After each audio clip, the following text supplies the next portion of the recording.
Ukraine की सुरक्षा पर देखिए डोनाल्ड ट्रंप क्या कह रहे हैं। डोनाल्ड ट्रंप का बड़ा बयान। ट्रंप ने सिक्योरिटी गारंटी देने से साफ साफ इनकार कर दिया है। ये खबर ज़ेलेंस्की के लिए बहुत बड़ा झटका है। सिक्योरिटी गारंटी देने के लिए भी अमेरिका तैयार नहीं। और इधर इटली की प्रधानमंत्री ने ज़ेलेंस्की का समर्थन किया है। जॉर्जिया मेलोनी ने कहा नाटो की सदस्यता ही यूक्रेन की बड़ी सुरक्षा गारंटी है। तो देखिए मेलोनी की तरफ से नाटो मेंबरशिप को लेकर यह बयान सामने आया है।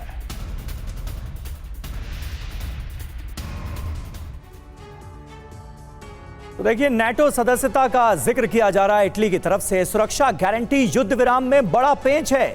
ट्रंप का पक्ष क्या है इसे लेकर? सुरक्षा गारंटी देने से वो सीधे सीधे इनकार कर रहे हैं। अभी अभी हमने डोनाल्ड ट्रंप ने क्या कहा आपको सुनाया। ज़ेलेंस्की की मांग क्या है? वार्ता से पहले सुरक्षा गारंटी मिले। यूक्रेन की सुरक्षा का मुद्दा वो उठा रहे हैं। नाटो का दबाव क्या है? समझौते से पहले सुरक्षा का भरोसा दिया जाए। और इटली की पीएम तो यहां तक कह रही हैं कि नाटो की सदस्यता ही यूक्रेन की सुरक्षा की गारंटी है। ऐसे में बहल साहब होता क्या आप देख रहे हैं? यहां पर तो बड़ा दबाव ज़ेलेंस्की पर है ही। सुरक्षा की गारंटी देने के लिए ट्रंप तैयार नहीं है और मेलोनी की तरफ से बातें की जा रही हैं नाटो मेंबरशिप की, जिसके दूर दूर तक आसार नजर नहीं आ रहे। देखिए नाटो मेंबरशिप तब होगी जब सारे के सारे देश जो नाटो के अंदर आते हैं, खासकर यूएस जो मेन उसका फंड कंट्रीब्यूटर है और साथ साथ में उसको इनिशिएट करता है, ड्राइव करता है, अगर वो उनके साथ नहीं है उसको नाटो मेंबरशिप के लिए, तो चाहे कितने भी देश कहें नाटो मेंबरशिप यूक्रेन को मिलने वाली नहीं है। ये तो बिल्कुल तय है। और क्योंकि ये एक पहला प्राइम रिक्वायरमेंट है इस युद्ध को बंद करने के लिए रशिया की तरफ से।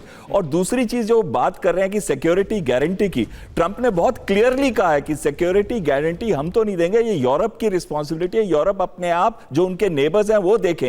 यहीं पे यूके, फ्रांस और जर्मनी बात कर रहे थे पीस कीपर्स की, जो रशिया को अभी रशिया इसके साथ नहीं है कि कोई भी यूरोपियन पीस कीपर्स वहां पे डिप्लॉय हो, लेकिन कहीं ना कहीं कुछ पीस कीपर्स की बात जरूर आएगी और मूव करेंगे उस तरीके से कि ना रशिया को नुकसान हो और ना कि यूरोप में कहीं मेजर कोई प्रॉब्लम आए। उस वजह से वहां पे कुछ फोर्स तो डिप्लॉय करनी पड़ेगी। आखिरी चीज जो मैं इस पे कहना चाहता हूं वो क्रिटिकल मिनरल्स पे है।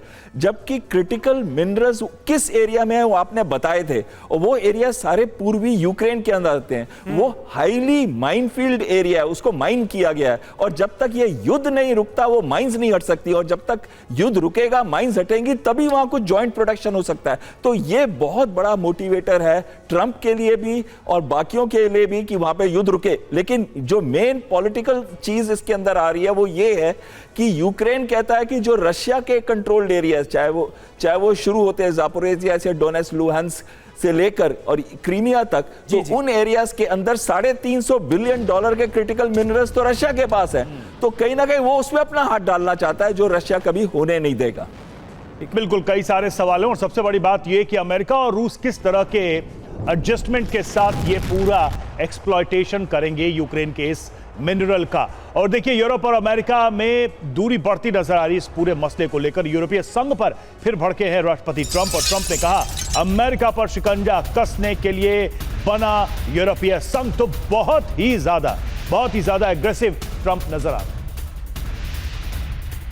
सुमित हमारे साथ हमारे सहयोगी बने हुए। सुमित, ये भाषा जो ट्रंप की है ये यूक्रेन के लिए ही नहीं बल्कि यूरोपीय देशों के लिए भी है।